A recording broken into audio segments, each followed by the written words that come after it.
ఎన్నింటి వస్తుంది నువ్వే పెన్ను పేపర్ ఇస్తారా ఊరికి చేయితే తెలుసారా నీకు చెప్పురా చూడమ్మా ఎంతమంది ఉన్నారు 600 మందిలో 3 లేచినారు అది మీ పరిస్థితి మీ పిల్లల పరిస్థితి లేరా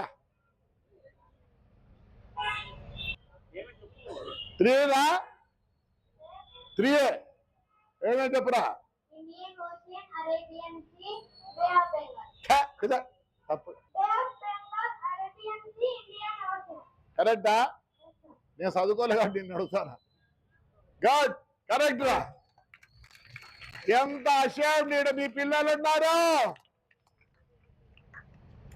మీరు అనుకుంటారా స్కూల్ పంపిస్తారు వస్తాడు కనీసం చెప్పండి ఏం జరుగుతుందో దేశంలో ఏమున్నా చెప్తాది నేను ఎందుకు ఇవన్నీ చెప్తున్నానంటే మీ పిల్లలకు ఏమీ తెలియదు ఏమన్నా తెలుసుకోవాలంటే చదువు కాదు ముఖ్యం ప్రపంచ జ్ఞానం కావాలా డిసిప్లిన్ కావాలా బతికిపోతారు ఈరోజు మా పాపలు చూడే ఎట్లు నీట్ గా లైట్లు గీట్లు నువ్వు ఎవరో రాజస్థాన్ చూడండి పానీపూరి ఎట్లుంటది లైట్లు గీట్లు అంతా ఉండే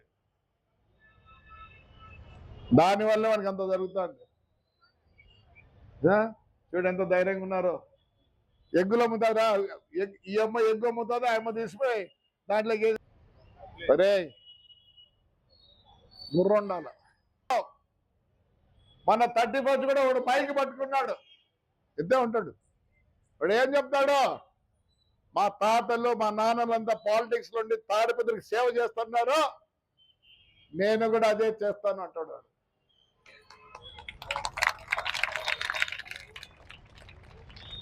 దయచేసి మీరు డిసిప్లిన్ అంటే ఆడ తెలుసా రోడ్లో ఏం కనిపించినా దాన్ని తీసేయండి మీకు తెలుసా మా స్వీపర్ ఇలా ఎందుకంటే పోదాం municipal sweeper first permanent sweeper అయితే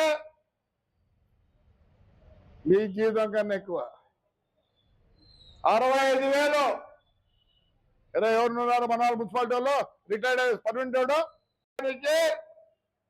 ఎంతరా 60,000 కాదురా పనికి మా 90,000 సంవత్సరానికి కాదు మీరు పరగబడతారా పరగబట్టే ధైర్యం ఉండేవాడు ఎవడు చేయకుండా పరగబట్టేవాడు ఎవడుంటే ధైర్యం ఉంటే చేయకుండా ఎవరికే లేదు మరి మీరు వేసిన వస్తువు ఎవరు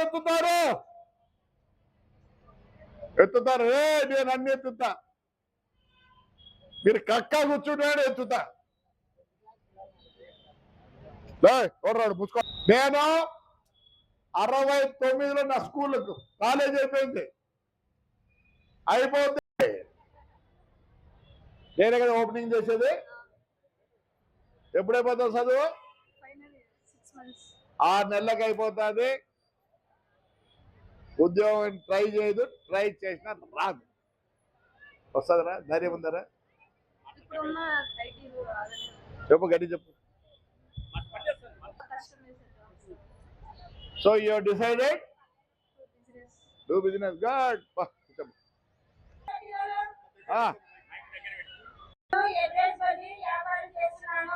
ఎక్కడ బంగ్లా ముందరా ఏం చదువుకున్నావు చదివి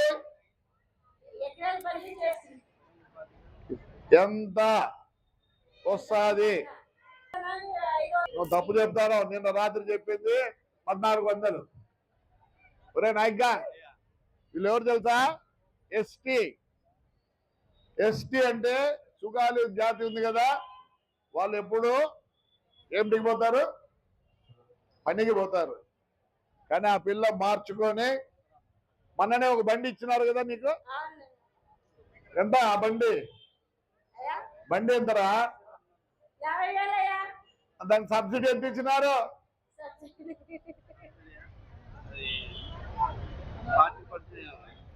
దగ్గర 30,000 సబ్సిడీ వచ్చింది డబ్బులు కూడా కట్టాల్సిన పనిలే నేనేమన్నా బండి కూడా ఇప్పించిన. ఇవన్నీ ఎందుకు చెప్తున్నానంటే ఫ్యూచర్ మన పరిస్థితి బాగలేదు. మా పిల్లలు కష్టపడితే నాకు బాధ. మీరంతా ధైర్యంగా ముందుకు రావాలి. కూర్చోరా. రాజస్థాన్ నుంచి వచ్చినాడు. ఎందుకు వచ్చినావు? కైకో యాకో वहाँ काम नहीं है, हम इसलिए यहाँ है. आपका खुद का पैसा नहीं तो तुम्हारा ఓనర్ है, हमारा है. ఎందుకంటే ఇక్కడ రాజస్థాన్ వాళ్ళు ఉన్నోళ్ళకి ఒక ఓనర్ ఉన్నాడు, ఆయన ఫైనాన్స్ చేసి వీళ్ళతో ఇచ్చేస్తాడు. आप क्या पकाते? फालूडा. सच बोल रहे हैं, इधर को नेता छोड़ नहीं छोड़ तो. कितना कमाते रे? 60,000 అంటే ఏం తెలుసా? 60,000. ఎవరి నుంచి వచ్చినాడు? రాజస్థాన్ వచ్చినాడంటే అర్థమేమి? అక్కడ వీళ్ళకు ఉద్యోగం లేవు, ఏమీ లేవు. ఇక్కడ వచ్చి ఈ ఊర్లో రాజస్థాన్ వాళ్ళు చాలా మంది ఉన్నారు. కానీ నేనేం చేస్తానంటే మన వాళ్ళు దెబ్బతింటారని చెప్పి ఇప్పుడు 83 మందే ఉండేది. ఈడ రాజస్థాన్ వాళ్ళు చీర షాప్ ఉంది, పోయి చూడుకుని ఎలా ఉంటుందో. ఎలక్ట్రికల్ అంతా రాజస్థాన్ వాళ్ళే. అంటే ఇక్కడ బతుకు తెరువు ఉంది, ఇక్కడ బతుకు తెరువు ఉంది. కాబట్టి ఆలోచించండి. వచ్చి 70,000 సంపాదిస్తాను నెలకు. ఎందుకు ఆలోచించారు? బయట పదాం పాటు చూడే. ఎన్ని ట్రిప్పులు వేస్తారో రోజు? కొబ్బరికి ఇంటికి 4 ట్రిప్పులు వేస్తాం. అందాజుగా ఎంత వస్తుంది ఒక రోజుకి? నీకు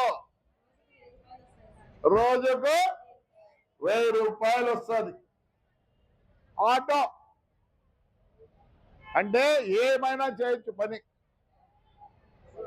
జాగ్రత్త, దయచేసి జాగ్రత్త. మీ లైఫ్ అంత ఈజీగా లేదు. తల్లులకు చెప్తున్నా, మా పాపకి ఏ చెప్పాలా? ఏ సంపాదించు. తెలుసా మీకు? తెలుసా? 10th ఎంత సంపాదిస్తారు? అవుతారు ఎందుకు?